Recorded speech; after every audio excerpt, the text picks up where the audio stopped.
Përshëndetje miq të Geopostit, po takuam edhe në një epizod të radhës dhe kësaj radhe nga Berni i Zvicrës.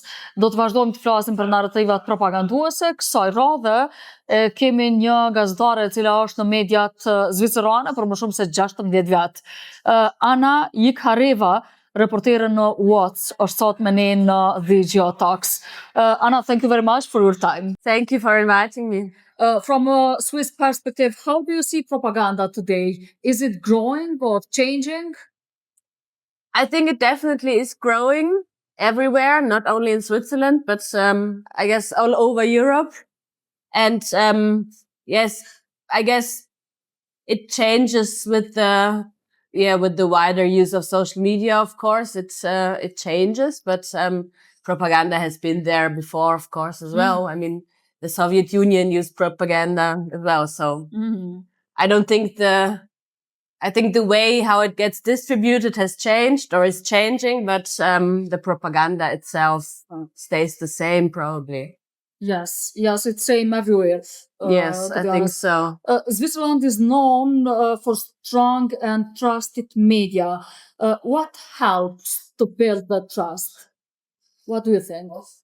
I think one thing that helps is that journalists try to do their best to do a good job. I think that's also not only for Switzerland, but for all. They don't give up, you say. Yes, I think, and the situation is changing in Switzerland as well. It's getting harder and harder to do good journalism, mostly because of financial cuts of the media landscape is not in a very good shape at the moment. So, budgets are cut, spending is cut, jobs, people lose their jobs, etc.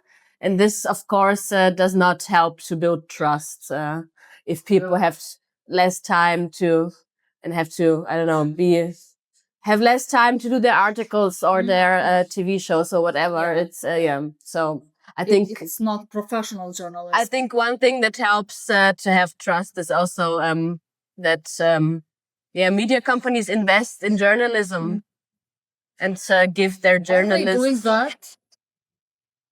Depends on, depends, but less and less actually. The big media companies are not investing in journalism anymore how they used to. So that's, of course, makes it difficult to do a good job for journalists. It's such a bad news. Yes, I think Switzerland is not in a very good place regarding this. In other side, let's say Switzerland is a neutral country, as we all know. Does this helps media to stay more objective? I wouldn't say so, because the political neutrality, no one really knows what that means actually today. Really? Yes, Okay. it's also a very contested concept. Okay. I mean, basically, it means that you don't intervene when there's a military conflict between two countries, that you stay in the middle. But in fact, Switzerland is surrounded by countries that are allies, NATO allies, or even though Switzerland is not in NATO. But I don't think it has a big impact on media. I wouldn't say so. Okay. Can we say that for social media? Now all we are talking about social media. To be more concrete, how do social media affect the spread of propaganda in Switzerland? Yeah, I mean, the social media is it's all American social media, of course. So it's I guess it's also the same everywhere. But there's a lot of propaganda distributed via social media in Switzerland also. And one thing that you have, because Switzerland has a bit more liberal laws in regard to, like, for example, Russia Today is banned in a lot of EU countries, but it's not banned in Switzerland. Okay. So a channel like Russia Today adapts its strategy to be broadcasting in Switzerland because there is no border to, But I think for social media, I would say it definitely does not help to spread good, serious journalism. But because you cannot verify anything that is on social media. Yes, I understand. When we talk about fake news, we have to have in mind the level, let's say, of people's educations. How Switzerland stand in that aspect? Not very good, Not very actually. good. Not very good. It's Okay. not part of the education curricula, and I totally agree. It has to start very early, start to be educated in schools to make young people good political citizens of their country and to educate them in the use of social media. But as far as I know, it does not really happen because those schools have not adapted yet to the changing environment. Okay. And the next thing is artificial intelligence, which It's a very big the problem educational nowadays. system has not adapted to yet. It is bad too. How, from your perspective, Anna, you are in media more than 16 years, Yes. right? And how people, let's say, can recognize when a story is trying to manipulate that? Yeah, it's a good question, a very difficult one as well. I mean, I think you have a certain trust in a certain newspaper or magazine or a TV channel, and I'm not sure if you can really recognize. Maybe if a story does not provide arguments from different sides, if it's only one-sided, then you can.